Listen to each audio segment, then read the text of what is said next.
Hello, students. Once again, you are welcome in new lecture. The last lesson, dear students, आपकी 12th class के flamingo book का first lesson है। इस lesson में Alfonso डाउडेट जो इसका ऑथर है उसने इसके बारे में डिस्कस किया है। यहाँ पर लैंग्वेज जो है उससे जुड़े रहने के लिए अल्फोंसो डाउडेट ने हमें क्या किया है इस लेसन में बताया है। अल्फोंसो डाउडेट हमें ये बताते हैं कि जब तक कोई भी व्यक्ति अपनी भाषा से जुड़ा रहता है तब तक वो व्यक्ति किसी के भी अधीन नहीं हो सकता है। ठीक है स्टूडेंट। तो यहाँ पर इसमें मेन जो मैसेज इस लेसन का है ये यही है कि किसी भी व्यक्ति को कितनी भी कठिन परिस्थितियां हो, कितनी भी प्रॉब्लम्स उसके सामने हो, कितनी प्रॉब्लम्स को फेस करे, लेकिन उसको अपनी भाषा है वो नहीं छोड़नी चाहिए, अपनी लैंग्वेज से उसे जुड़ा रहना चाहिए। आइए देखते हैं अपन introduction about the author. Alphonse Daudet जिसका ड्यूरेशन था 1842 1897 was a famous was a French novelist and short story writer जो कि एक फ्रेंच नॉवलिस्ट और शॉर्ट स्टोरी राइटर था। The last lesson is set in the beige of the Franco Persian war. ये जो last lesson आपका है, इस लास्ट लेसन का निर्माण कब हुआ था? ये लास्ट लेसन है किसके बीच में लिखा गया था? ये फ्रैंको पर्सियन वॉर के दौरान लिखा गया था, जो कि 1870 से 1871 के बीच में घटित हुआ था। In which France was defeated by Persia led by Bismarck। इस युद्ध में बिस्मार्क के नेतृत्व में पर्शियन जो सैनिक थे, पर्शियन सैनिकों के द्वारा फ्रेंच जो सेना थी उसको हरा दिया गया था। Persia then consisted of what now are the nations of Germany, Poland and parts of Austria। Persia उस समय आज वर्तमान के जर्मनी, पोलैंड और ऑस्ट्रिया के कुछ हिस्सों का एक हिस्सा माना जाता था। आज वर्तमान में जर्मनी, पोलैंड और ऑस्ट्रिया के कुछ पार्ट्स को मिलाकर के उस टाइम का जो पर्सिया वो माना जाता था। In this story, the French districts of Alsace and Lorraine have passed into Persian hands। ये जो कहानी है इसमें फ्रांस के दो डिस्ट्रिक्ट, जिसका एक का नाम अल्सेक था, एक का नाम लोरेन था, ये पर्शियन जो सैनिक थे उनके अधीन हो गए। Read the story to find out what effect this had on life at the school। आइए इस कहानी को पढ़िए कि पर्शियन सैनिकों के अधीन दोनों डिस्ट्रिक्ट हो जाने के बाद में वहाँ के जो लोग थे और स्कूल का जो जीवन था उस पर इसका क्या प्रभाव पड़ा, ये हम इस कहानी में हम डिटेल से पढ़ेंगे। आइए स्टूडेंट्स, थोड़ा सा इंट्रोडक्शन हम इसकी स्टोरी है इसके बारे में भी ले लेते हैं। The last lesson narrates an event about the year 1870 when Persian forces and Bismarck captured France। यहाँ पर ये लास्ट लेसन जो है ये हमें उस घटना का वर्णन करता है 1870 की वो जो इवेंट है उसका वर्णन करता है जब पर्शियन फोर्सेज जो हैं बिस्मार्क के नेतृत्व में फ्रांस को कैप्चर कर लेती हैं। The new Persian rule discounted the teaching of French in the schools of the two districts Alsace and Lorraine।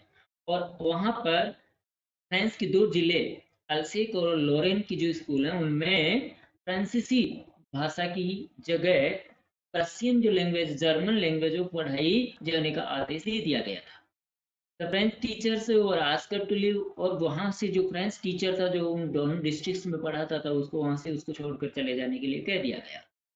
Now M जो कि वहाँ स्कूल का टीचर होता है, वो no longer stay in his school. अब वह क्या नहीं कर सकता था, अपने उस स्कूल में और ज्यादा लंबे समय तक नहीं रुक सकता था।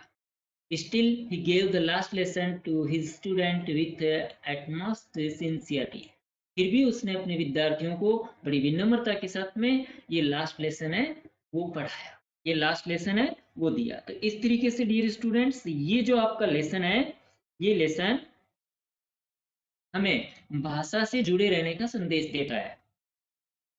फ्रेंच शिक्षक एमएमएल जिसने अपने स्टूडेंट्स को, अपने विद्यार्थियों को ये लास्ट लेसन जो फ्रेंच भाषा में सिखाया था उसका मैसेज उसको यही देना चाहता था कि कितनी भी कठिनाइयाँ हैं, कितनी भी प्रॉब्लम आए, कितनी भी समस्याएं, ऐसी स्थितियों में हमें क्या नहीं करना चाहिए, अपनी भाषा को नहीं छोड़ना चाहिए, भाषा से जुड़े रहना चाहिए। भाषा ही एकमात्र ऐसा साधन होता है हमारे पास में जो हमें गुलामी की जंजीर से मुक्त कर सकता है। आइए ये थोड़ा सा इंट्रोडक्शन था आपके चैप्टर का।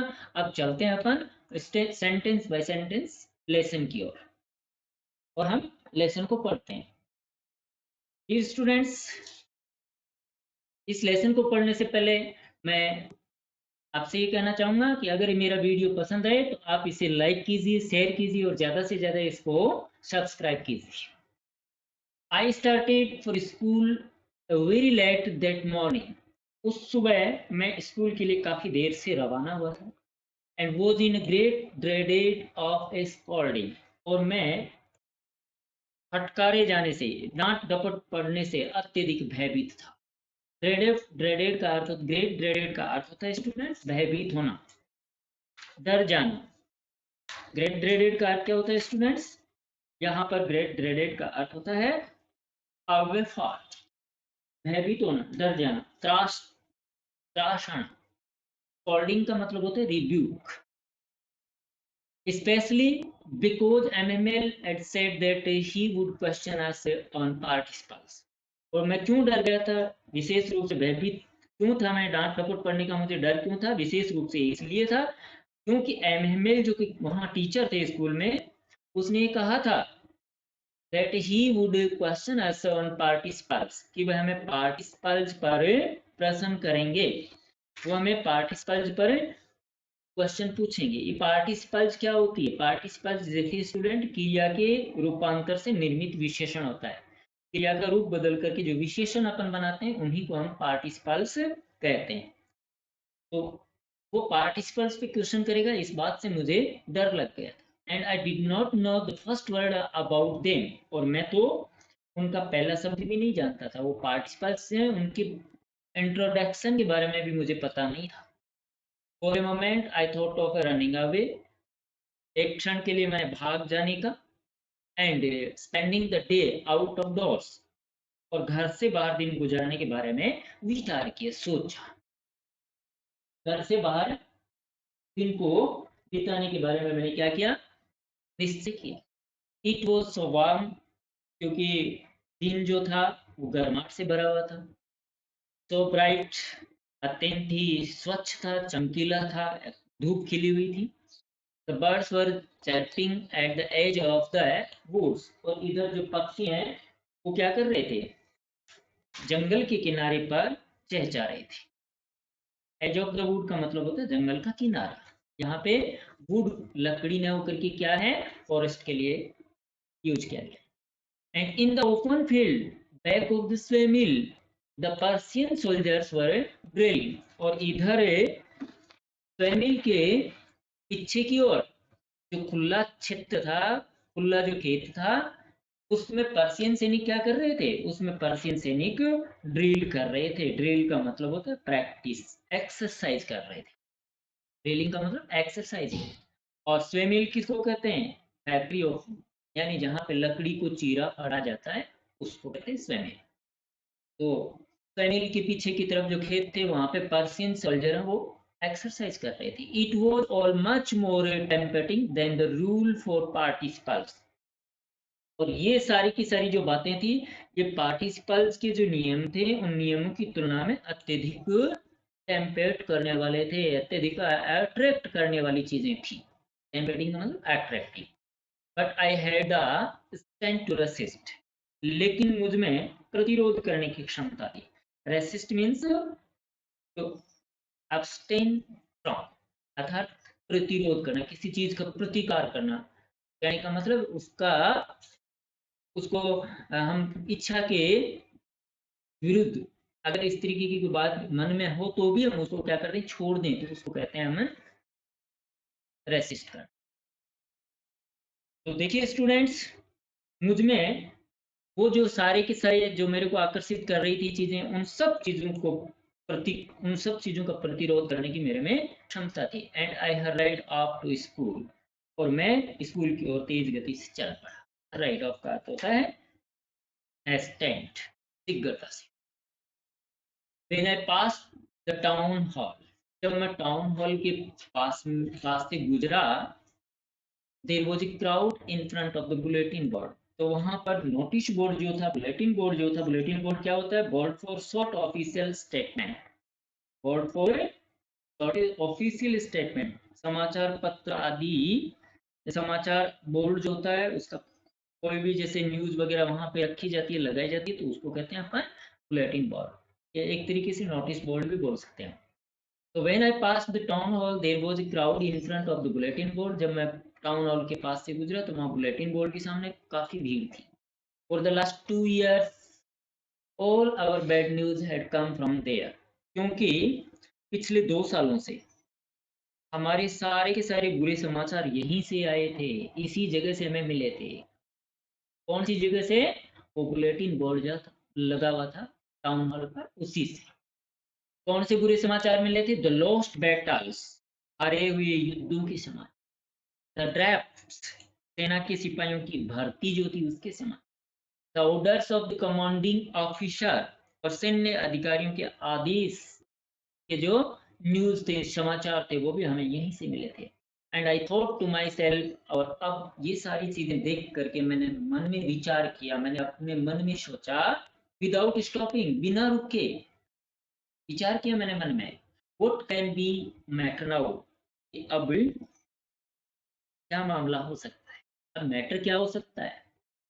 Then as I hurried by as fast as I could go, फिर मैं उतनी ही तीव्र गति से चला जितनी तेज गति से मैं चल सकता था। हर्राइड का अर्थ होता है स्टैंड, एक गति से।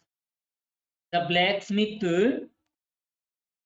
The blacksmith walked who was there with his apprentice, और उस समय वॉक्टर लोहार जो कि अपने अप्रेंटिस के साथ में वहां पे था। अप्रेंटिस किसको कहते हैं? प्रशिक्षु, हिंदी में प्रशिक्षु होता है और इंग्लिश में इसे ट्रेनी कहते हैं, ट्रेनी। तो यहाँ पर ब्लैक स्मिथ वॉकर जो था वो किसके साथ में था? वो अपने ट्रेनी के साथ में वहीं पर था। वो रीडिंग द बुलेटिन, और वहां वो क्या कर रहा था? बुलेटिन को पढ़ रहा था। कार्ड आफ्टर मी, उसने मेरे को पीछे से आवाज लगाई, don't go so fast Bob, अरे लड़के इतनी तेजी से मत चलो। Don't go so fast Bob, Bob means lad, boy. और don't go so fast dear student, यहाँ पर इम्पेरेटिव सेंटेंस है, sentence that begins with V1, don't, do not, please, kindly, let, तो वो सेंटेंस आपके क्या कहलाते हैं? इम्पेरेटिव सेंटेंस कहलाते हैं। यहाँ पर आदेशात्मक वाक्य ये है, उस पीछे से आवाज लगाई कि लड़के इतनी तेजी से मत चलो। You will get to your school in plenty time, अभी स्कूल पहुंचने के लिए तुम्हारे पास में पर्याप्त समय है, काफी समय है। I thought she was making fun of me, मैंने विचार किया कि वो मेरा मजाक उड़ा रहा था। मेकिंग फन, मजाक उड़ाना। And reached M Hamel's little garden all out of breath, और मैं एम हेमेल के छोटे से बगीचे में हाँफता हुआ जा पहुंचा। ऑल आउट ऑफ ब्रीथ का अर्थ होता है पेंटिंग, पेंटिंग, हाँफता। और इस तरीके से मैं पूरी तरीके से हाँफते हुए एम हेमेल के छोटे से उस बगीचे में पहुंच गया। यूजुअली व्हेन स्कूल बिगेन, प्राय जब स्कूल शुरू होता था, देयर वाज अ ग्रेट बसल, तो वहां पे अत्यधिक शोर शराबा और हलचल होती थी। बसल का मीनिंग होता है, बसल कहते हैं शोर शराबे, नॉइज, ऑल टाइप्स के noise, hurry, which could be heard out in the street, जिसको क्या किया जा सकता था? जिसको बाहर गली में सुना जा सकता था। अब वो कौन कौन से शोर शराबे बाहर गली में सुने जा सकते थे? कौन किस टाइप का शोर शराबा है वो बाहर गली में इजीली फील किया जा सकता था? The opening and closing of desk, desk के खुलने और बंद होने की आवाज को बाहर गली में सुना जा सकता था। The lessons repeated in unison very loud with our hands or our ears to understand better. इसके अलावा एक स्वर में पाठों को दोहराया जाना, ऊंचे स्वर में, और हमारे हाथ कानों के ऊपर रखे हुए हैं, ताकि हम बेहतर तरीके से क्या कर सकें? बेहतर तरीके से प्रत्येक चीज को समझ सकें। इसके लिए कानों के ऊपर हाथ रख करके एक संवेद स्वर में पाठों के दोहराए जाने का जो शोर शराबा था उसको भी क्या किया जा सकता था? बाहर गली में सुना जा सकता था। And the teacher's great ruler rapping on the table, इसके अलावा टीचर का जो ग्रेट रूलर टेरिबल रूलर, भयानक डरावना जो डंडा था, रूलर कहते हैं डंडे को, स्टिक को, तो टीचर का जो टेरिबल रूलर जो था, उसको भी रैपिंग ऑन द टेबल, टेबलों के ऊपर खड़खड़ाए जाते हुए बाहर गली में सुना जा सकता। रैपिंग का मतलब होता है टेप का। But now it was also still, लेकिन अब ये सब कुछ शांत था। अब वहां पे किसी भी प्रकार की क्या नहीं थी, किसी भी तरीके का कोई शोर शराबा नहीं था, बिल्कुल से वहां पे शांति थी। I thought I had counted on the commission to get to my desk without being seen.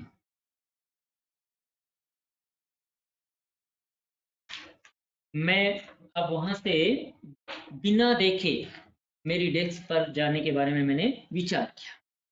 यानी जब मैं अंदर पहुंच गया, वहां पे पूरी तरीके से माहौल शांतिमय था, किसी भी तरीके की कोई शोरगुल नहीं थी। तब मैंने अपनी मेज तक बिना किसी के देखे पहुंच जाने हेतु इस हलचल पर ही भरोसा किया कि जो कुछ नहीं हुआ है, चलो कोई बात नहीं है, मैं बिना देखे पहुंच जाऊं। But of course that day everything had to be as quiet as Sunday morning. लेकिन वास्तव में उस दिन प्रत्येक चीज जो थी वो रविवार की सुबह के समान शांत थी। यानी संडे मॉर्निंग को स्कूल की छुट्टी रहती थी, हॉलीडे रहता था, उस टाइम किसी भी प्रकार का शोरगुल नहीं होता था, बिल्कुल से साइलेंट मौसम रहता था। उसी तरीके से उस दिन भी क्या थी, संडे मॉर्निंग की तरह ही हलचल थी। तो द विंडो आई सा my classmates already in their classes, यद्यपि मैंने खिड़की में से देखा कि मेरे जो क्लासमेट्स थे वो पहले से ही अपनी जगहों पर बैठे हुए थे। And M Hamel walking up and down with his terrible iron ruler under his arm. और एम हेमेल जो थे वो अपनी बाह के नीचे अपने भयानक डंडे को रखे हुए कक्षा में इधर से उधर घूम रहे थे। Walking up and down, walking up and down का मीनिंग होता है पेसिंग अप एंड डाउन, यानी चहलकदमी करना, इधर से उधर जाना। I had to open the door and go in before everybody. अब मुझे प्रत्येक व्यक्ति के सामने क्या करना था, दरवाजे को खोलना था, और सभी के सामने ही मुझे क्या करना था, अंदर जाना था। यहाँ पे ऑब्लिगेशन इंडिकेट किया गया student. Had to open, had के बाद में देखिए टू ओपन इन्फिनेटिव वर्ब आ रही है, और एंड के बाद में देखिए गो है, तो ये भी हेड के बाद ही माना जाएगा, ये भी हेड टू गो है, ठीक है ना। यानी इच्छा तो नहीं थी कि मैं दरवाजा खोलूं, इच्छा के विरुद्ध काम करना होता है, उसको ऑब्लिगेशन कहते हैं student. I had to open the door, मुझे दरवाजा खोलना पड़ा, and go in before everybody, और प्रत्येक व्यक्ति के सामने मुझे अंदर जाना पड़ा। You can imagine how I blushed and how frightened I was. आप कल्पना कर सकते हैं कि मैं कैसा शर्मिंदा था और कितना डरा हुआ। ब्लस्ड, ब्लस्ड का अर्थ होता है असेंट, शर्मिंदा होना, to be ashamed. But nothing happened, लेकिन कुछ भी घटित नहीं हुआ। एमएमएल स्वामी, एमएमएल ने मेरे को देखा एंड सेड वेरी काइंडली, और उसने बड़ी विनम्रता के साथ में कहा, go to your place quickly little friend. अरे छोटे फ्रेंड, जल्दी से अपनी जगह पे चले जाओ। ये भी इंपेरेटिव सेंटेंस है, देखिए आपकी गो V1 से स्टार्ट है sentence. We were beginning without you, हम तो तुम्हारे बिना ही शुरू कर रहे थे, यानी हम तो अब तुम्हारे बिना ही लेसन को क्या कर रहे थे, प्रारंभ कर रहे थे, पढ़ाना शुरू कर रहे थे। अब तुम आ ही गए हो, तो इसलिए ऐसा करो, तुम जल्दी से अपनी जगह पर चले जाओ। आई जम्प ओवर द बेंच, मैं अपनी बेंच के ऊपर से कूद कर, जंप ओवर कहते हैं कूद के जाना। I jump over the bench, मैं बेंच के ऊपर से कूद करके गया, and sat down at my desk, और मेरी डेस्क के ऊपर बैठ गया। Not still then when I had got a little over my fright, और जब मैंने अपने भय पर थोड़ा सा नियंत्रण पा लिया, तब तक मैंने क्या नहीं किया, did I see that our teacher had on his beautiful green coat, his frilled shirt, and the little black silk cap all embroidered. यानी जब मैंने अपने भय पे वहाँ पे थोड़ा-सा नियंत्रण प्राप्त किया, तब तक मैंने क्या नहीं किया, तब तक मैंने ये नहीं देखा कि हमारे अध्यापक ने अपना सुंदर हरे रंग का कोट, उसकी झालरदार कमीज और छोटी-सी काली जो रेशमी टोपी है, वो पहन रखी थी। फील्ड शर्ट किसको कहते हैं? फील्ड का अर्थ होता है हैविंग ऑर्नामेंटल एजिंग, यानी ऐसा कोई भी कपड़ा जिसकी किनारे क्या किए गए हो? ऑर्नामेंट किए गए हों, उसको कहते हैं फ्रिल्ड। तो वो अपना कैसा फ्रिल्ड शर्ट पहने हुए था, ग्रीन कोट पहने हुए था और छोटी सी काली जो टोपी है वो उसने लगा रखी थी। पर ये चीजें मैं कब तक नहीं देख पाया? जब तक कि मैंने अपने भय पर थोड़ा सा नियंत्रण नहीं पा लिया, तब तक मुझे ये चीजें दिखाई ही नहीं। और एम्ब्रॉयडर, ये सारी की सारी जो चीजें थी वो सब कैसी थी? ये सारी की सारी चीजें कढ़ाईदार थी। एम्ब्रॉयडर्ड का अर्थ होता है कढ़ाई की हुई थी। बॉर्डर्ड विथ नीडल वर्क, यानी इन सब पर, इन सारे कपड़ों के बॉर्डर पर नीडल से काम किया गया था। एम्ब्रॉयडर्ड का मीनिंग क्या होता है? Bordered with needle work. That he never wore except that he never wore except on inspection and prize days, और उन कपड़ों को वह निरीक्षण और पुरस्कार वितरण के दिनों के अतिरिक्त कभी भी नहीं पहनता था। एक्सेप्ट कहते हैं सिवाय के, अतिरिक्त। ये कपड़े कब पहनता था? या तो जब स्कूल में इंस्पेक्शन होता था, निरीक्षण किया जाता था, उस दिन उनको पहनता था, या फिर प्राइज डिस्ट्रीब्यूशन डे होता था, प्राइज डेज होता था, इनाम वितरण होता था, एनुअल फंक्शन जब मनाया जाता था, उस दिन वो इन चीजों को पहनता था। पर आज, उस दिन जब बिल्कुल से स्कूल में शांतिपूर्ण वातावरण था, एटमॉस्फेयर था, उस दिन उसने वो कपड़े पहन रखे थे। Besides, the whole school seemed so strange and solemn, और इसके अलावा पूरा का पूरा स्कूल जो था वो काफी अजीब और गंभीर प्रतीत हो रहा था। solemn कहते हैं गंभीर, grave. But the thing that surprised me most was to see, लेकिन वो चीज जिसने मेरे को सर्वाधिक आश्चर्यचकित किया, लेकिन उस कक्षा कक्ष में वो बात जिसने मेरे को सबसे ज्यादा आश्चर्य में डाला, वो क्या थी? Was to see on the back benches that were always empty, वो ये देखना था कि वो पीछे की बेंचें कक्षा कक्ष में जो हमेशा खाली रहती थी, empty रहती थी, the village people sitting quietly like ourselves, उन सीटों के ऊपर गांव के लोग हमारी ही तरह चुपचाप बैठे हुए थे। गांव के जो लोग थे वो हमारी ही तरह like ourselves sitting quietly, चुपचाप बैठे हुए थे। कौन कौन से लोग बैठे हुए थे? ओल्ड हॉसर, बुढ़ा हॉसर। हॉसर क्या होता है बेटे? किसको कहते हैं हॉसर? मनी लेंडर को कहते हैं, ठीक है ना, जो पैसा उधार देता है। तो बुढ़ा हॉसर वहां पे बैठा हुआ था with his three corn head, जो कि अपने तिकोना टोप को टोप पहना हुआ था, जो अपना 3 कोने वाली टोपी को पहने हुए था। द फॉर्मर मेयर, पूर्व महापौर वहां पे बैठा हुआ था। फॉर्मर मेयर, मेयर किसको कहते हैं? मेयर कहते हैं मेट्रोपॉलिटन सिटी का जो एडमिनिस्ट्रेटर होता है उसको कहते हैं मेयर। द फॉर्मर पोस्टमास्टर, पूर्व पोस्टमास्टर, भूतपूर्व पोस्टमास्टर वहां पे बैठा हुआ था। एंड सेवरल अदर्स बिसाइड्स, और इनके अलावा और भी कई वहां पे बैठे हुए थे। सेवरल अदर्स, और भी काफी वहां पे बैठे हुए थे। कहाँ? कक्षा कक्ष की वो बैक बेंचेस, पीछे की जो बेंचें थी जो हमेशा खाली रहती थी, उन बेंचेज पर ये गांव के लोग बैठे हुए।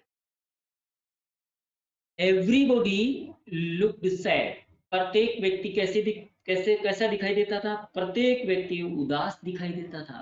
And Hauser had bought an old primer, इधर जो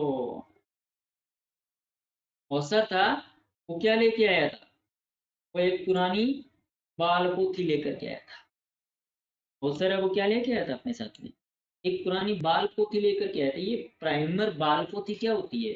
ये अल्फाबेट जिसमें लिखी हुई होती है ना, वो बुक होती है, उसको क्या कहते हैं? प्राइमर कहते हैं।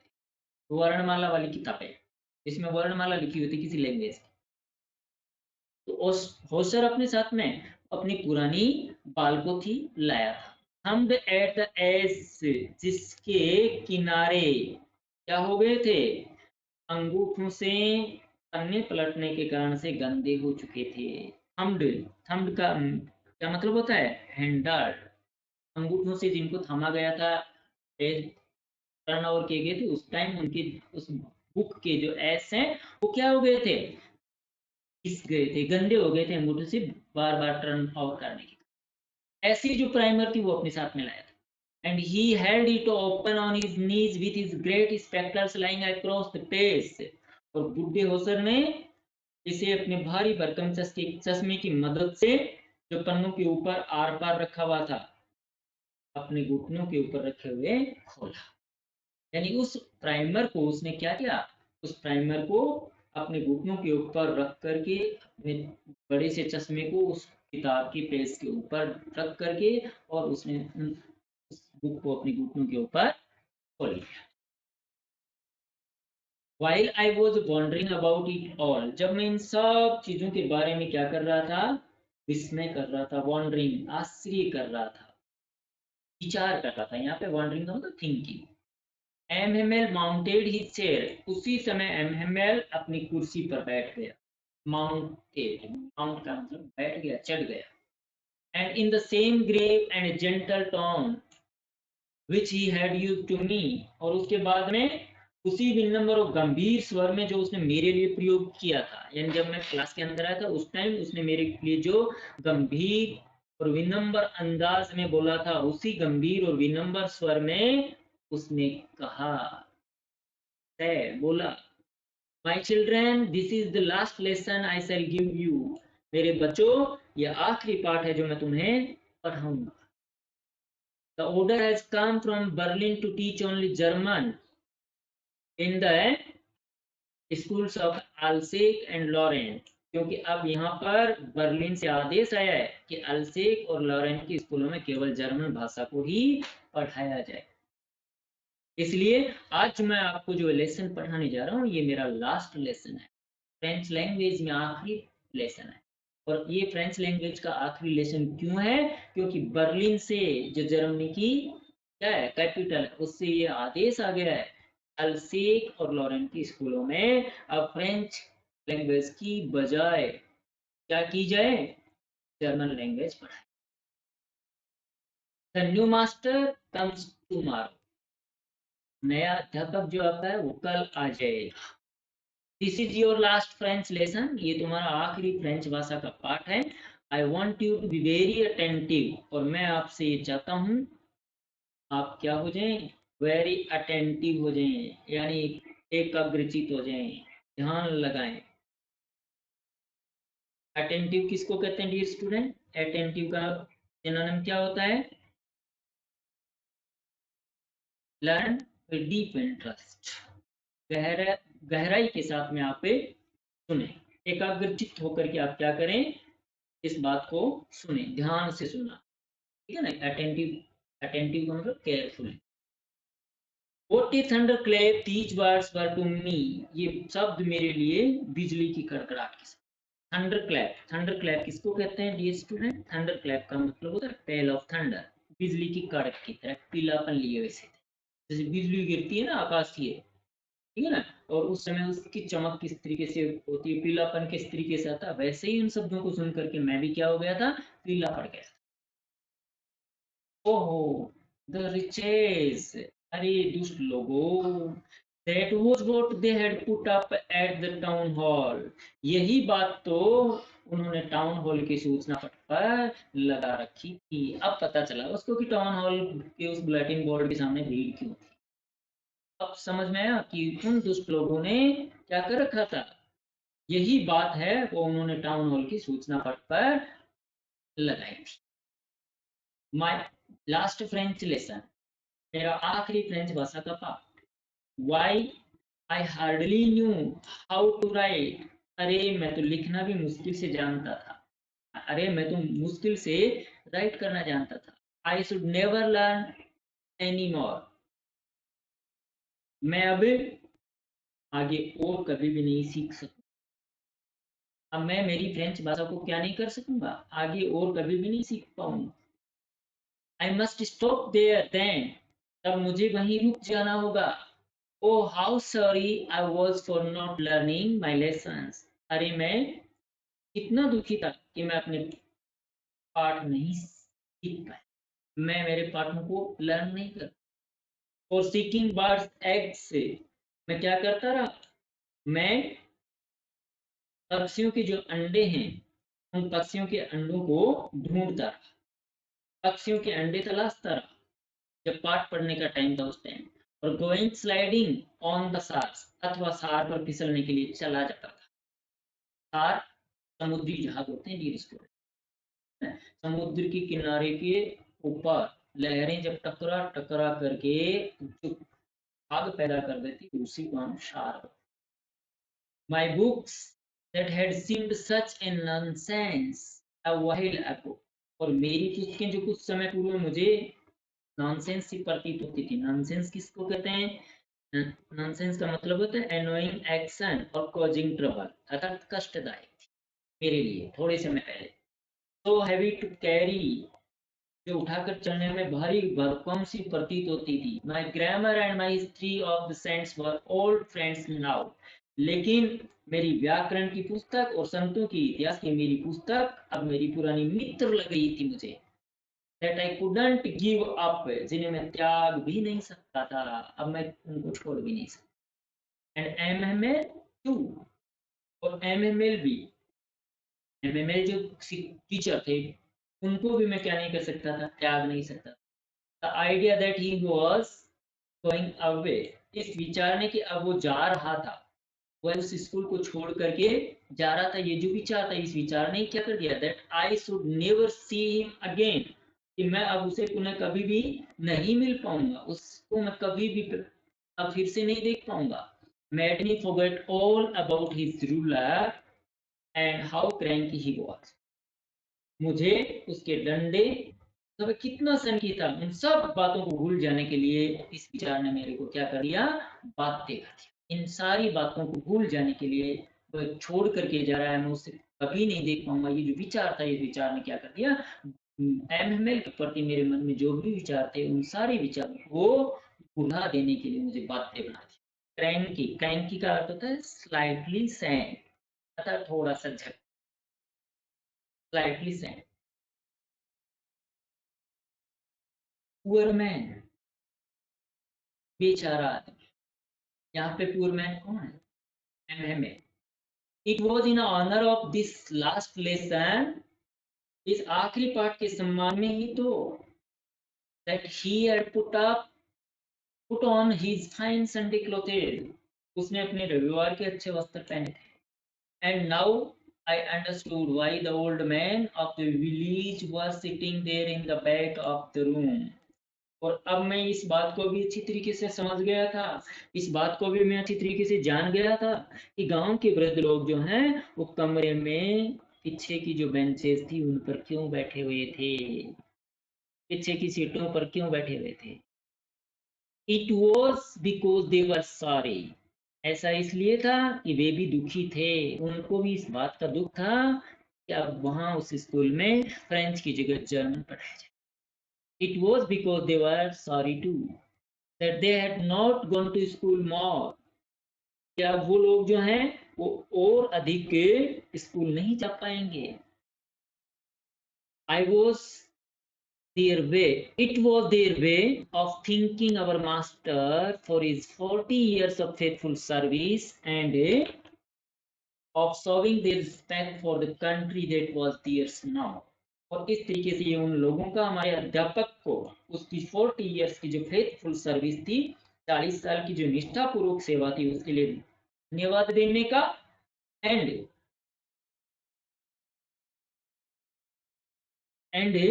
of showing their respect for the country that was theirs no more। और इसके अलावा वो राष्ट्र, वो देश जो अब उनका नहीं था, उस राष्ट्र के प्रति सम्मान दर्शाने का ये उनका एक तरीका था। अब मेरी ये बात समझ आई कि वो वहां पे एकत्रित क्यों थे। एक क्वेश्चन आगे पूछा जा सकता है आपको, प्रोबेबल क्वेश्चंस जो बोर्ड में आते हैं उनमें, why were the village people occupying at the back benches of classroom. तो यहाँ पर इसका आंसर ये होगा कि वहाँ गांव के लोग जो थे वो बैक बेंचेस पे इसलिए बैठे हुए थे कि वहाँ पे टीचर को उसकी 40 इयर्स की फेथफुल सर्विस थी, उसके लिए वो धन्यवाद देने के लिए, और वो राष्ट्र जो अब उनका नहीं रहा, वो country that was theirs no more, ऐसे उस राष्ट्र के प्रति वो अपना सम्मान दर्शाने के लिए वहाँ पे बैठे हुए थे। While I was thinking of all these, जब मैं इन सब चीजों के बारे में क्या कर रहा था, जब मैं इन सारी चीजों के बारे में सोच रहा, विचार कर रहा, I heard my name called, तभी मैंने मेरा नाम पुकारते हुए सुना। It was my turn to recite, अब ये बोलने की मेरी बारी थी। अब ये डिसाइड करने की किसकी बारी थी? ये डिसाइड करने की मेरी बारी थी। अब जो भी उत्तर देने का टर्न था वो किसका था? मेरा था। What would I not have given to be able to say that dreadful rule for the participants all through very loud and clear and without one mistake. मैंने पार्टिसिपल्स के उस भयानक नियम को शुरू से अंत तक ऊंची और स्पष्ट आवाज में बिना कोई गलती किए सुनाने योग्य होने के लिए क्या कुछ नहीं किया। मैं क्या कुछ करने की मैंने क्या तैयारी नहीं की, मैं क्या कुछ मैंने नहीं किया, सब कुछ मैंने किया। But I got mixed up on the first word, लेकिन मैं तो पहले ही शब्द में फंस गया, उलझ गया। गोट मिक्स कहते हैं हम उलझ जाना, फंस जाना। एंड स्टूड देयर, और मैं वहीं पर खड़ा, holding on to my desk, ऐसे मेरी डेस्क को पकड़े हुए, मेरी डेस्क जो थी उसको थामे हुए। माई हार्ट बीटिंग, मेरा हृदय धड़क रहा था, and not daring to look up, और मैं ऊपर देखने का साहस भी नहीं जुटा सकता, ऊपर देखने की हिम्मत भी नहीं कर सकता। आई हियर्ड एमएमएल से टू मी, मैंने एमएमएल को मुझे ये कहते हुए सुना। I want scold you little friends, अरे छोटे फ्रेंड्स, मैं तुम्हें डांटूंगा नहीं। You must feel bad in now, तुम्हें तो अवश्य ही बुरा लग रहा होगा, तुम्हें तो अवश्य ही जवाब नहीं दे करके इस तरीके से यहाँ खड़े रहते हुए बुरा फील हो रहा होगा। सी हाउ इट इज, देखो बात ऐसी है। Every day we have said to ourselves, हम लोगों ने हर रोज अपने आप से ये कहा है। वाह, ये इंटरजेक्शन है, इसका मतलब होता है अरे। वाह, I have plenty of time, अरे मेरे पास में तो काफी समय है, मेरे पास में तो पर्याप्त समय है, इनफ टाइम है। I will learn it tomorrow, मैं इसे कल सीख लूंगा। And now you see where we have come out, और अब देखो हम कहाँ पहुंचे, कहाँ आ गए। That's great trouble with Alsace, अरे अल्सेक के साथ में यही तो परेशानी है, अल्सेक के साथ में यही तो दिक्कत है, ट्रबल है।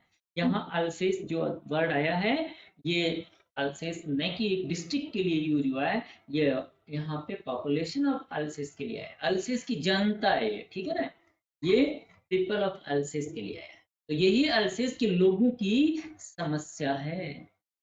She puts off learning till tomorrow, क्योंकि वो अल्सेस की जो जनता वो क्या कर देती है, सीखने को कल पर छोड़ देती है।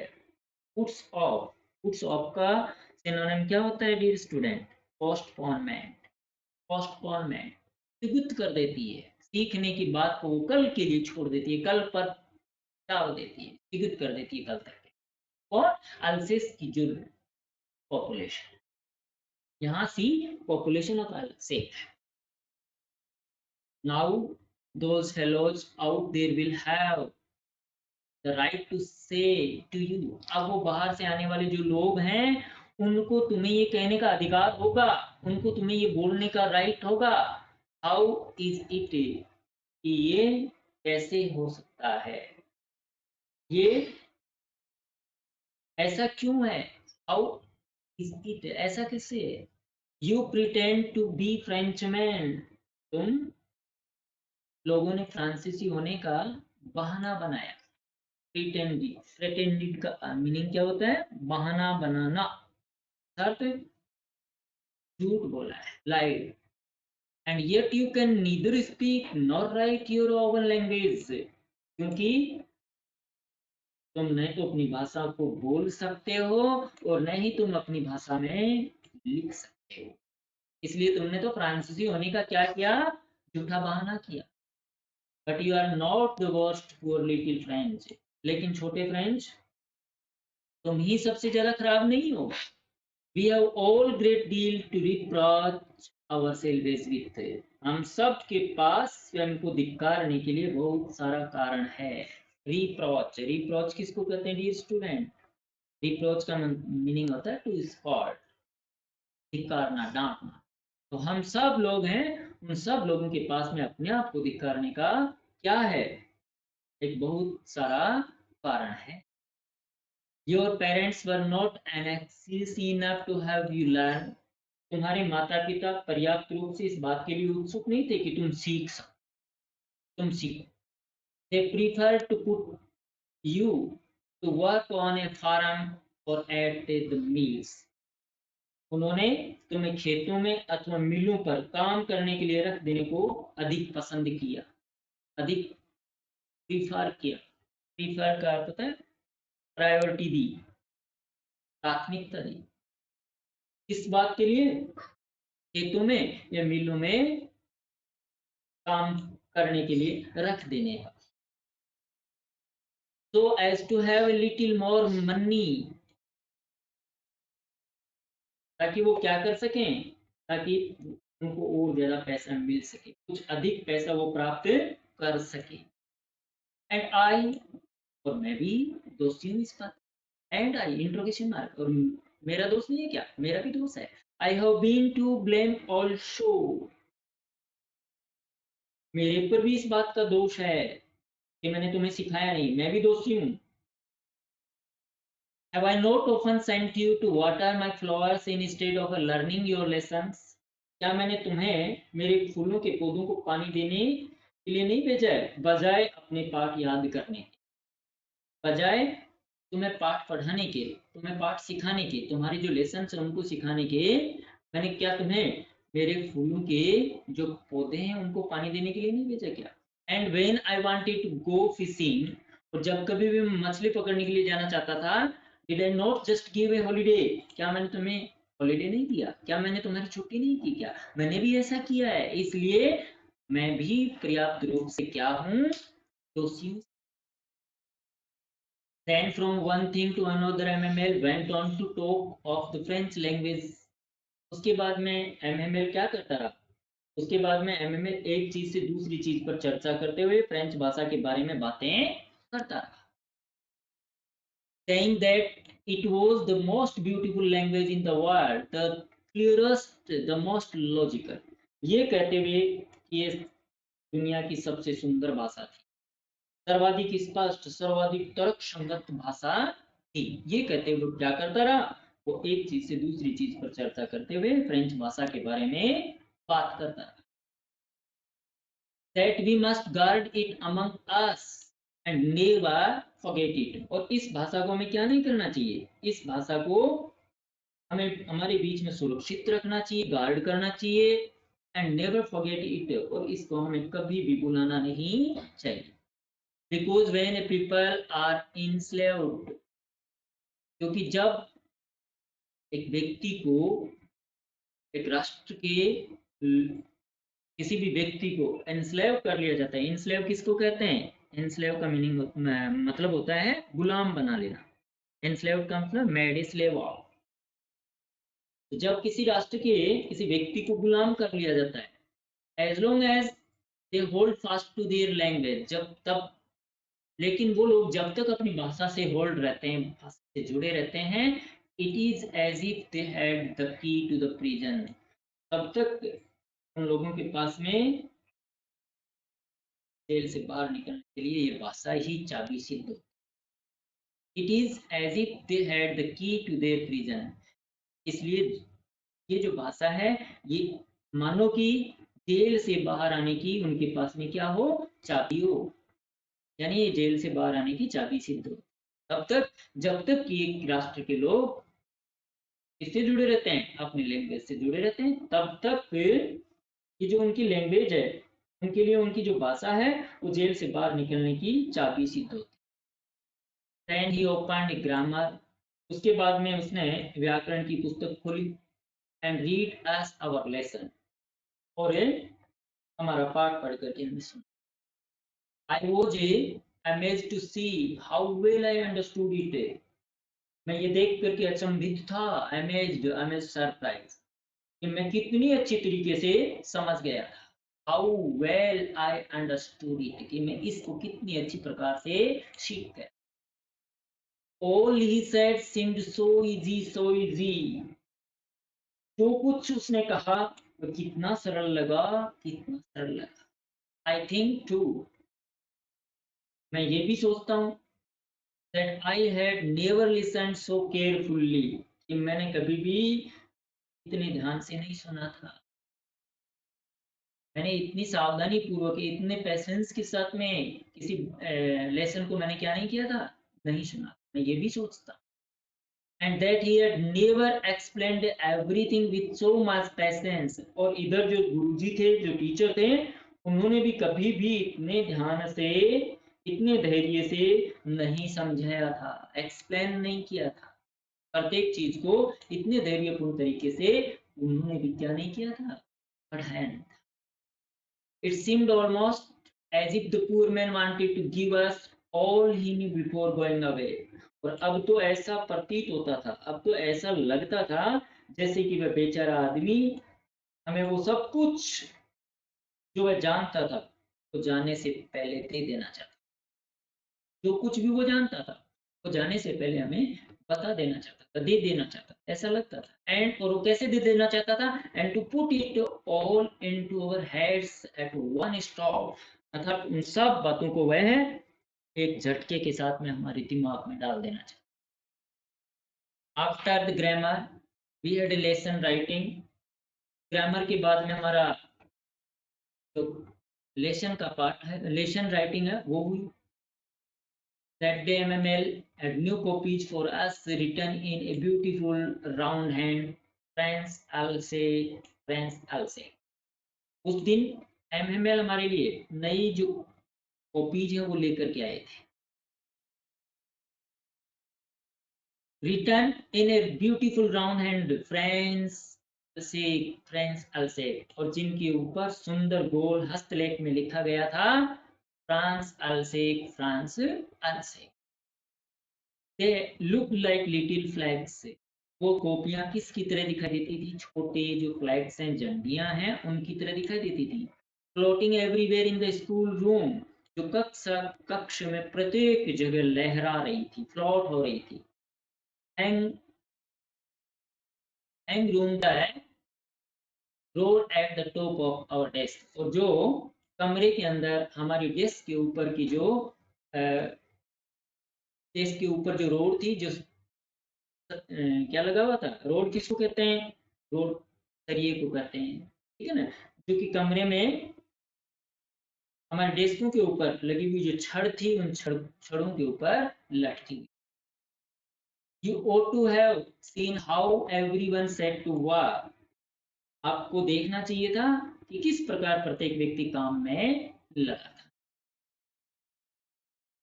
And how quiet it was, और कैसी शांति छाई हुई थी। The only sound was the scratching of the pens over the paper, वहां पे एकमात्र आवाज कागज पर पेनों के रगड़े जाने की थी, स्क्रैच किए जाने की थी। मैकिंग साउंड, स्क्रैचिंग किसको कहते हैं, मैकिंग, किसी चीज के एक्शन से जो आवाजें आती है, घर्षण से, तो वहां पे एकमात्र जो आवाज थी वो किसकी थी, कागज के ऊपर पेनों की स्क्रैच किए जाने की ही आवाज थी। Once some beetles flew in, एक बार कुछ भंवरे उड़ करके अंदर आ गए। बीटल्स भंवरे होते हैं, एक बिग ब्लैक फ्लाई, एक बड़ी काली मक्खी होती है, उसको कहते हैं beetle. But nobody paid any attention to them, लेकिन किसी भी व्यक्ति ने उन पर ध्यान नहीं दिया। Not even the littlest ones, यहाँ तक कि सबसे छोटे जो बच्चे थे उन्होंने भी उन पर ध्यान नहीं दिया। लिटलेस्ट, ये लिटलेस्ट आपकी क्या है, ये आपकी सुपरलेटिव डिग्री है। सुपरलेटिव डिग्री विशेषण एडजेक्टिव की क्या करती है, कंपैरिजन करती है, बहुतों में से किसी एक को सुपीरियर बताने के लिए इस डिग्री का यूज किया जाता है। लिटलेस्ट यहाँ पे सुपरलेटिव डिग्री का एडजेक्टिव। तो not even the littlest ones, यहाँ तक कि सबसे छोटे बच्चे थे उन्होंने भी उन भावों पर ध्यान नहीं दिया। Worked right on tracing their fish hooks as if that was French, जो मछली पकड़ने के कांटों के चित्र खींचने में लगे हुए थे, जैसे इन चित्रों को खींचना भी उनके लिए फ्रेंच भाषा है। On the roof the pigeons cawed very low, इधर छत के ऊपर कबूतर धीमे स्वर में गुटरगू की आवाज कर रहे थे।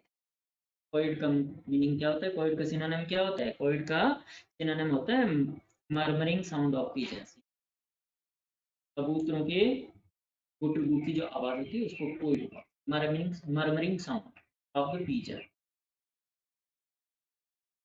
इधर छत के ऊपर जो कबूतर थे वो भी गुटरगू की बहुत धीमी धीमी आवाज कर, and thought to myself, मैं और उनकी आवाज को सुनकर के मैंने मेरे मन में सोचा, will they make them sing in German even the pigeons, कि क्या वो जो पर्शियन लोग हैं जिनका यहाँ इन अल्सेक और लॉरेन डोरिस्टिक पे अधिकार हो गया है, क्या वो इन कबूतरों को भी जर्मन भाषा में गाने के लिए बातें करेंगे, क्या वो इन कबूतरों को भी जर्मन में बोलने के लिए बाउंड करेंगे। मैंने आपसे ये कहा, मैंने अब मन ही मन में ऐसा सोचा। Whenever I looked up from my writing, जब कभी भी मैं मेरे लेखन के दौरान क्या करता था, ऊपर की ओर देखता था, I saw MML sitting motionless in his chair, तभी मैंने MML को बिना हिले डुले उसकी कुर्सी पर बैठे हुए देखा। मोशनलेस किसको कहते हैं, विदाउट एनी मूवमेंट, इन स्टेशनरी, इन स्टेशनरी, मोशनलेस का मीनिंग क्या होता है, इन स्टेशनरी, अर्थात स्थिर भाव से, बिना किसी मूवमेंट के। मैंने उसको क्या किया, उसकी कुर्सी के ऊपर बैठे हुए देखा। And gazing first at one thing then at another, और उसके बाद में उसको कैसे देखा मैंने, कभी एक वस्तु की ओर टकटकी लगाकर देखते हुए, तो फिर किसी दूसरी वस्तु की ओर टकटकी लगा करके देखते हुए उसे देखा। गेजिंग का मतलब होता है दूर करके देखना, टकटकी लगाकर, as if he wanted to fix in his mind just how everything looked in that little school room।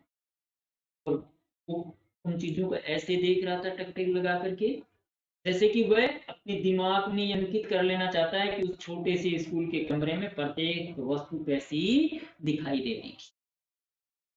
And सी, जरा सोचो, for 40 years he had been there in the same place, 40 वर्षों से वो उसी स्थान पर था, with his garden outside the window, खिड़की के बाहर उसका बगीचा था, and his class in front of him, और उसके समकक्ष उसकी कक्षा।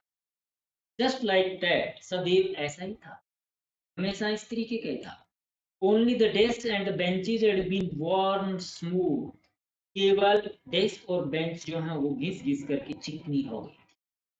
Only the desk and benches had been worn smooth, केवल वहां पे जो डेस्क और बेंच जो रखी गई थी वो जरूर घिस घिस करके चिकनी हो गई थी। The walnut trees in the garden were taller, इधर बगीचे में अखरोट के वृक्ष पहले की अपेक्षा अधिक ऊंचे हो गए थे, ये थोड़ा सा चेंज होता है। And the hop vine that he had planted himself, और वो होपवाइन एक प्रकार की बेल होती है, एक प्रकार की लता होती है, उसको अंगूर की बेल की तरह होपवाइन होती है, और वो बेल जो उसने स्वयं ने क्या की थी, लगाई थी, प्लांट की थी, twined about the windows to roof, वो बेल खिड़कियों से लिपट करके छत पर पहुंच गई थी। ट्वाइंड, ट्वाइंड का मीनिंग क्या होता है, ट्वाइंड का सिनोनिम क्या होता है, ट्वाइंड का सिनोनिम होता है ट्विस्टेड, ट्विस्टेड अर्थात लिपटना। तो वो बेल जरूर क्या है, खिड़कियों से लिपट करके छत तक पहुंच। How it must have broken his heart to leave it all, इन सारी चीजों को छोड़ करके जाने से तक कितना दिल टूटा होगा। इन सारी चीजों को छोड़कर जाने की बात ने उसके दिल को कितना तोड़ दिया। पुअर मैन, बेचारा। To hear his sister moving about in the room above, साथ में ऊपर के कमरे में उसकी बहन की इधर उधर चलने की आवाज को सुनकर, पैकिंग देयर ट्रंक्स, और सामान को बांधने की आवाज को सुन करके भी उसका कितना दिल टूटा होगा। और they must leave the country next day, क्योंकि उन्हें अगले दिन देश छोड़ करके क्या करना होगा, जाना होगा। But he had courage to hear every lesson to the very last, लेकिन उसमें इतना साहस था कि वह प्रत्येक पार्ट को अंत तक सुन सकता था। यहाँ ही किसके लिए है, लिटिल फ्रेंड्स के लिए। लेकिन वो लिटिल फ्रेंड्स था, उसमें इतनी हिम्मत थी, इतना कवरेज था कि वह प्रत्येक पार्ट को अंत तक क्या कर सकता था, सुन सकता। After the writing we had a lesson in history, लेखन के बाद में हमारा इतिहास का पाठ हुआ। And then the babies chanted their ba be bo bu, और उसके बाद में बच्चों ने स्वर के साथ में अपना बा बे बी बो बू बोला। ये उनकी अल्फाबेट थी फ्रेंच भाषा की। वो बच्चों ने चेंटेड, चेंटेड किसको कहते हैं dear student, chanted meaning repeated, दोहरा। Down there at the back of the room, old Hauser had put on his spectacles. इधर पीछे की ओर, कमरे के पिछले हिस्से में बुड्ढा जो होसर था, बुड्ढे होसर ने भी अपना चश्मा वो क्या कर लिया, लगा लिया, पुट ऑन, पहन लिया, तथा अपनी holding his primer in both hands, और अपनी प्रथम जो पुस्तक थी, जो बाल पोथी थी, तो दोनों हाथों में पकड़े हुए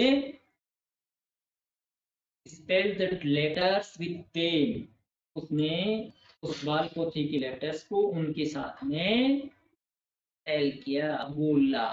इनके साथ में उन बच्चों के, you could see that he too was crying, आप देख सकते थे कि वह भी रो रहा था।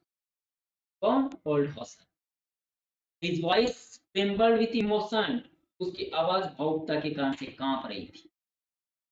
And it was so funny to hear him that we all wanted to laugh and cry, और उसकी आवाज को सुनना हम सबको इतना मजेदार लगा, फनी लगा, that we all wanted to laugh and cry, कि हम सब जो लोग हैं वो क्या करना चाहते थे, हंसना और रोना चाहते थे। यानी हंसना भी चाहते थे उसको देख करके, और रोना भी चाहते थे। हंसना इसलिए चाहते थे कि जैसे बच्चों की तरह वो क्या कर रहा था, अपनी उस मातृभाषा के उन लेटर्स को बोलते समय बच्चों की तरह व्यवहार कर रहा था। रोना इसलिए चाहते थे कि देखिए देश प्रेम की, मातृभाषा के प्रति उसका कितना प्रेम था कि वो इतनी उम्र में भी बच्चा बन रहा था, बुढ़ा होते हुए वो बच्चों का सा व्यवहार कर रहा था। इसलिए हम रोना चाहते थे उसकी देशभक्ति, देशभक्ति को देख करके, उसके पैट्रियटिज्म को देख। How well I remember it, अरे ये सब बातें ये कितनी अच्छी तरीके से याद है। दैट लास्ट लेसन, और वह आखिरी पाठ मुझे कितनी अच्छी तरीके से याद है। All at once the church clock, all at once the church clock struck 12, अचानक से चर्च की घड़ी जो थी उसने 12 बजाए। देन द एंजेलस, और उसके बाद में एंजेलस, एंजेलस किसको कहते हैं, रोमन कैथोलिक जो चर्च होता है ना, उसमें दोपहर की भक्ति के लिए बजाई जाने वाली जो घंटी होती है उसको एंजेलस कहा है। कैथोलिक चर्च होते हैं, रोमन कैथोलिक चर्च, उसमें दोपहर के टाइम में प्रेयर के लिए जो घंटी बजाई जाती है उसका एंजेलस बोला जाता है। तो उसके बाद में फिर एंजेलस बजी, यानी दोपहर की प्रार्थना की घंटी बजी। At the same moment the trumpets of the Persians, और ठीक उसी समय पर्शियन सैनिकों की तुरही की आवाज आई, रिटर्निंग फ्रॉम ड्रिल, जो कि क्या कर रहे थे, जो अभ्यास से लौट रहे थे। साउंडेड अंडर आवर विंडोज, उनकी वो तुरही की आवाज हमें कहाँ सुनाई दी, हमारी खिड़की के नीचे सुनाई दी। साउंडेड,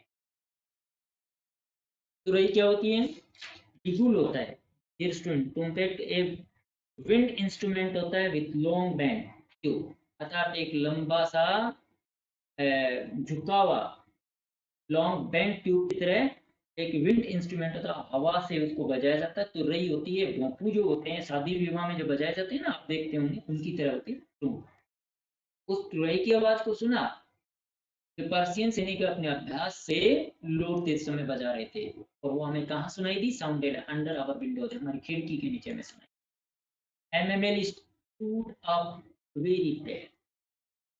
अब एमएमएल जो थे पीलापन लिए हुए, कहने का मतलब उदासी से, पीलापन लिए हुए, पीले पड़े हुए से, अपनी कुर्सी से खड़े हुए। MML stood up very pail in each chair. MML जो थे वो अपनी कुर्सी से पीलापन लिए हुए खड़े हुए, कहने का मतलब उदासी भाव में वो खड़े हुए। I never saw him look so tall. मैंने उन्हें पहले इतना दुखी कभी भी नहीं देखा। यहाँ टॉल का लंबा नहीं है, यहाँ सेड है, ठीक है। मैंने उनको पहले इतना दुखी कभी भी नहीं देखा। My friends said he, मेरे मित्रों, उसने कहा। I मैं but something choked him, लेकिन किसी चीज ने उनके गले को रोक दी।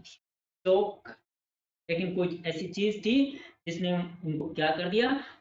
उसके गले को रोक दिया। चॉप का अर्थ होता है बिकेम स्पीचलेस, अर्थात वो स्पीचलेस हो गए, बोल नहीं पाए। He could not go on, और वह अपनी स्पीच को जारी नहीं रख सके। Then he returned to the background, black board है ये, sorry student. Then he returned to the blackboard, उसके बाद में वो कहाँ लौट गए? ब्लैक बोर्ड के पास में लौट गए, जो श्याम पट लगा हुआ था, जो ब्लैक बोर्ड लगा हुआ था क्लास में, उस ब्लैक बोर्ड के पर चले गए।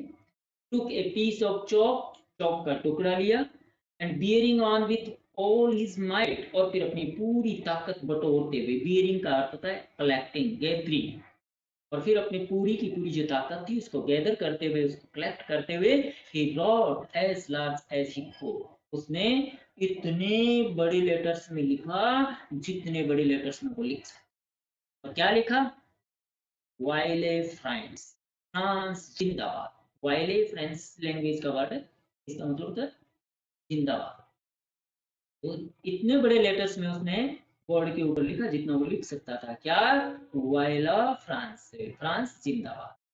Then he stooped, then he stopped, उसके बाद में वो रुक गया। And leaned his head against the wall, और उसने दीवार के सारे अपने सिर को झुका लिया। एंड विदाउट ए वर्ड, और बिना एक शब्द बोले, he made a gesture to us, उसने हमारी ओर क्या किया? संकेत किया। gesture, हाव भाव, इशारा किया। gesture का क्या होता है? the motion of limb, अंगों से संकेत कर। फिर उसने हमारी तरफ इशारा किया विथ हिज हैंड, किससे? अपने हाथ से। और क्या बोला?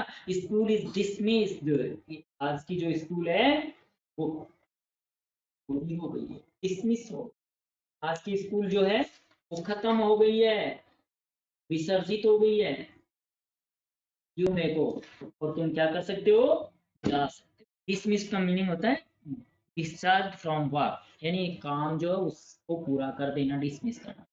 आज की जो स्कूल है वो पूरी हो गई है, यू मे गो, अब तुम जा सकते हो। इस तरीके से डियर स्टूडेंट, उस फ्रेंच टीचर एमएमएल ने अपने इस लास्ट लेसन को पूरा किया अपने स्टूडेंट्स को, और जो फ्रेंच लैंग्वेज में इंटरेस्टेड जो गांव के लोग थे उनको पढ़ करके फ्रेंच लैंग्वेज से जुड़े रहने का संदेश दिया। ये आपका था लेसन। आइए स्टूडेंट, इसके बाद में हम थोड़ा सा डिस्कस कर लेते हैं बोर्ड प्रोबेबल क्वेश्चंस, जो कि इस लेसन से इंपॉर्टेंट हैं और बोर्ड में आने की संभावना होगी। पहला क्वेश्चन है, What had been put up on the bulletin board? Bulletin board के ऊपर क्या लगाया गया था? डियर स्टूडेंट, बुलेटिन बोर्ड पे बर्लिन से आए उस आदेश को लगाया गया था कि अब फ्रांस की दो डिस्ट्रिक्ट अल्सेक और लोरेन के स्कूलों में फ्रेंच भाषा की बजाय क्या पढ़ाया जाएगा? जर्मन लैंग्वेज पढ़ाई जाएगी, और नया टीचर वो जल्दी ही आ जाएगा। ये रखा गया था bulletin board. Why were the villagers occupied on the back benches of the classroom? गांव की जो लोग हैं कक्षा कक्ष की बैक बेंचेजों पे क्यों ऑक्यूपाइड थे? तो वहां पे लास्ट लेसन को पढ़ने के लिए आए थे। इसके अलावा वो अब तक जो कुछ उन्होंने फ्रेंच भाषा के लिए नहीं किया था उसके लिए दुख व्यक्त करने के लिए आए थे, और साथ ही साथ में एमएमएल की 40 साल की निष्ठा पूर्वक जो सर्विस थी, जो फेथफुल सर्विस थी, उस सर्विस के लिए उसको थैंक करने के लिए, और वो राष्ट्र जो अब उनका नहीं था, उस राष्ट्र के प्रति रिस्पेक्ट शो करने के लिए वो वहां पर आए थे। What changes did the order from Berlin cause in the school that day? उस दिन बर्लिन से आए आदेश के कारण से स्कूल में क्या चेंज हुए? तो देखिए, स्कूल जिसमें यूजुअली क्या किया जा सकता था, हर प्रकार का शोरगुल सुना जा सकता था, वो शोरगुल अब वो वहां पे नहीं था, बिल्कुल से शांति थी, और प्रत्येक व्यक्ति है वो खामोशी के साथ में बैठा हुआ था। एमएमएल भी उस दिन अपनी जो नई ड्रेस थी उसमें था। How was the scene in the school in the morning of the last lesson different from that on other days? यानी स्कूल के अंदर सुबह का दृश्य जो था वो कैसा था? लास्ट लेसन के दिन सुबह का दृश्य कैसा था? भिन्न कैसे था सुबह का दृश्य from that on other days, दूसरे दिनों की तुलना में? तो वहां पे सारे के सारे लोग बैठे हुए थे, सारे के सारे लोग अटेंटिवली लेसन को सुन रहे थे। इसके अलावा जो चीज वो अब तक फ्रेंच भाषा के लिए नहीं कर पाए थे, उसके लिए वो रिग्रेट शो कर रहे थे, अपना पश्चाताप शो कर रहे थे। What was the order from Berlin? Berlin से आया वो आदेश क्या था? अब मैं पहले ही आपको बता चुका हूँ कि बर्लिन से आदेश आया था कि जर्मन फ्रेंच की 2 डिस्ट्रिक्ट लॉरेन और अल्सेक में अब जर्मन भाषा पढ़ाई जाएगी। How did it affect French and the people of Alsace? इसने फ्रेंच और अल्सेक के जो लोग थे उनको किस तरीके से प्रभावित किया इस आदेश ने, इस ऑर्डर ने? तो देखिए, ये चीजें हमने डियर स्टूडेंट पूरे लेसन में पढ़ी है, किस तरीके से प्रभावित किया। ये आपको अपने मेमोरी से, अपने लेसन के समरी से इसका आंसर को लिखना है। डियर स्टूडेंट्स, मैं ऐसी उम्मीद करता हूँ कि मेरा ये जो लेसन है, मेरा ये जो वीडियो है, वो आपको पसंद आया होगा। अगर पसंद आया तो डियर स्टूडेंट इसको शेयर कीजिए, लाइक कीजिए और सब्सक्राइब कीजिए। Thank you student.